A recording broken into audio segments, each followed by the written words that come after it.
A paz, meu irmão, tudo bem com você? Hoje eu vim aqui para falar sobre um assunto super importante, super necessário. Hoje eu quero falar muito sério com você. Hoje eu quero falar sobre tentação.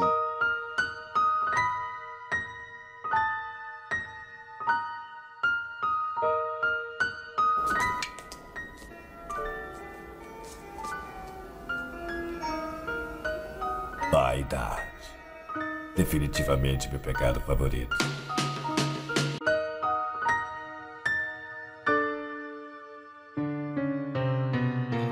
Nós acabamos de ver um pequeno vídeo que é o final de um dos livros, de um dos filmes mais enigmáticos que já foram produzidos, O Advogado do Diabo.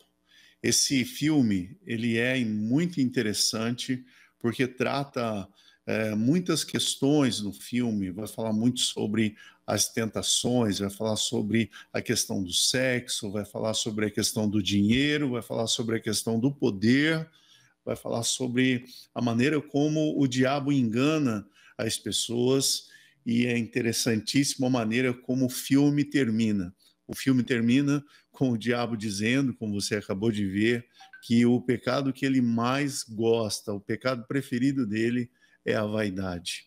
E sobre isso, eu tenho um texto aqui para compartilhar com você, um texto super interessante que fala exatamente sobre esta questão da tentação, e está no livro na carta de Tiago, e nessa carta de Tiago, no capítulo 1, versículo 14 e 15, vai dizer para nós o seguinte: ao contrário, cada um é tentado pela sua própria cobiça, quando esta o atrai e seduz. Então a cobiça, depois de haver concebido, dá à luz o pecado. O pecado, uma vez consumado, gera morte. Esse texto, para mim, sempre foi muito interessante, porque eu sempre, quando olho para esse texto, eu vejo essa dinâmica do caminho da morte, eu vejo essa dinâmica do caminho do pecado. A maneira como nós somos atraídos, a maneira como nós cedemos aos nossos desejos, a maneira como todo um enredo diabólico vai tomando conta dos nossos sentidos, e quando a gente menos espera, estamos nós lá, mais uma vez com a cara no pó, mais uma vez tropeçando, mais uma vez vacilando na nossa caminhada. Falar sobre pecado hoje não é uma coisa muito convencional. Fala sobre feridas, fala sobre fraquezas, fala sobre uma porção de coisas. Falar sobre pecado hoje é um dos grandes desafios. Falar sobre pecado é dizer que nós precisamos tomar cuidado com as nossas atitudes. Falar sobre pecado é falar sobre a responsabilidade que eu e você temos diante de Deus. Falar sobre pecado é falar das nossas atitudes que agridem e que atingem o coração de Deus, de um Deus que nos ama e de um Deus que nos quer bem.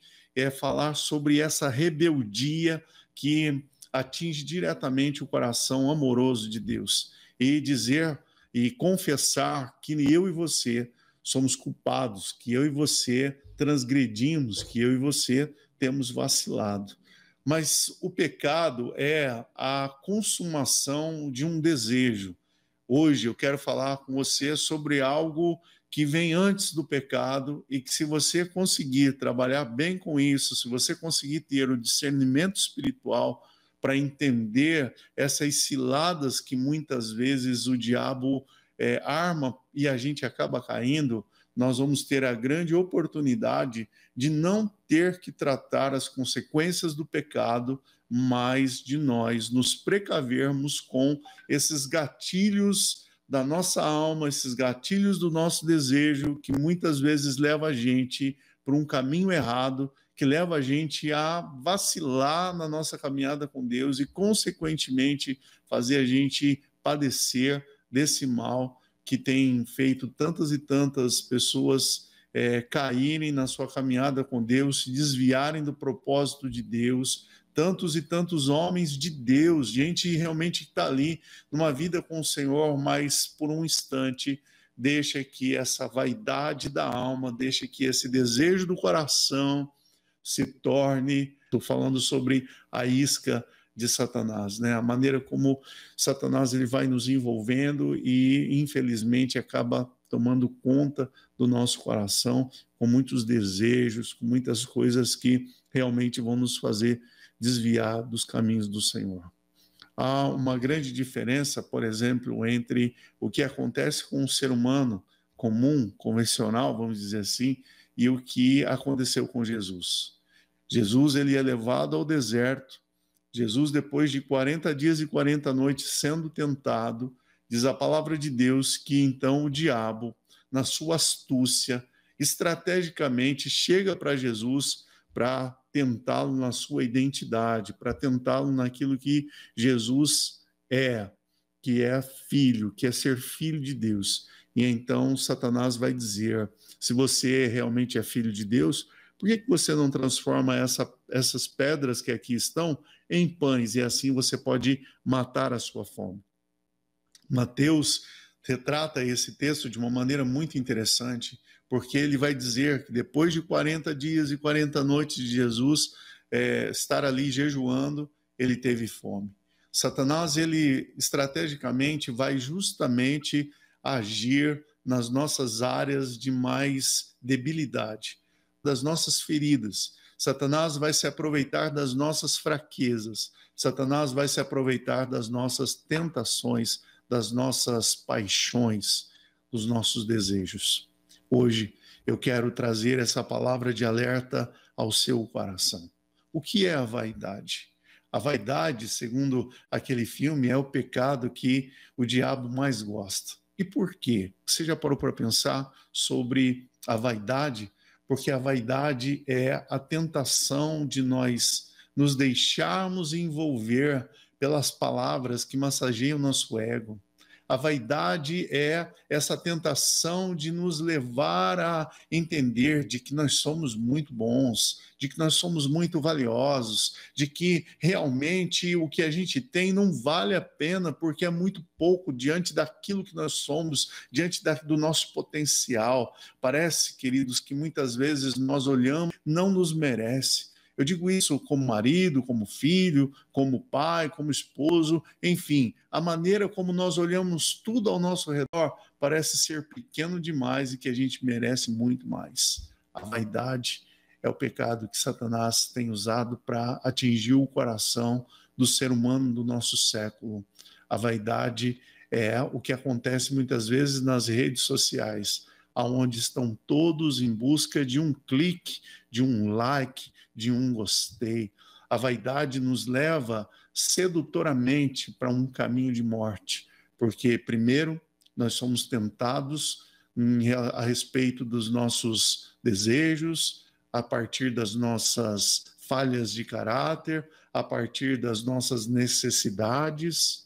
Eu não estou me sentindo amado, eu não estou me sentindo valorizado, eu preciso buscar um lugar, eu preciso buscar alguém que me ame mais, que me valoriza mais, eu mereço mais do que eu tenho. E então, queridos, nós começamos a jogar fora com as próprias mãos, nós colocamos fora e abrimos mão daquilo que nós temos conquistado, daquilo que nós temos obtido, simplesmente por causa desse momento de, muitas vezes eu poderia dizer, esse momento de insanidade, esse momento de incoerência, esses momentos de fraqueza pelo qual muitas vezes nós enfrentamos e nós passamos. Mas qual é a palavra que fica aqui? Resistir o diabo, ele fugirá de vós. Qual é a palavra que fica aqui? Resista essa soberba que muitas vezes quer tomar conta do seu coração. A tentação não é o pecado. O pecado é a consumação. E eu gosto demais dessa frase que diz: é melhor a gente confessar a tentação do que ter que confessar o pecado. Confessar a tentação pode trazer o constrangimento, porque somos tentados de muitas maneiras, somos tentados várias vezes, somos tentados às vezes o tempo todo. Mas apesar do constrangimento, apesar da vergonha, ainda é melhor confessarmos a tentação. Confessar o pecado é não só ter que lidar com a vergonha, mas confessar o pecado é também ter que lidar com as consequências. E aí a gente está falando de uma situação muito mais complexas, muito mais complexa, muito mais difícil e muito mais complicada. Confesse suas tentações. Tenha um amigo em quem você confia. Confesse suas tentações. Tenha uma pessoa em quem você possa abrir o seu coração. O mesmo livro de Tiago vai nos ensinar que é melhor nós confessarmos, abrirmos nosso coração com uma pessoa que a gente realmente confia, porque esse é o caminho da cura. Deus abençoe você, abre o seu coração. Fique atento ao mover de Deus.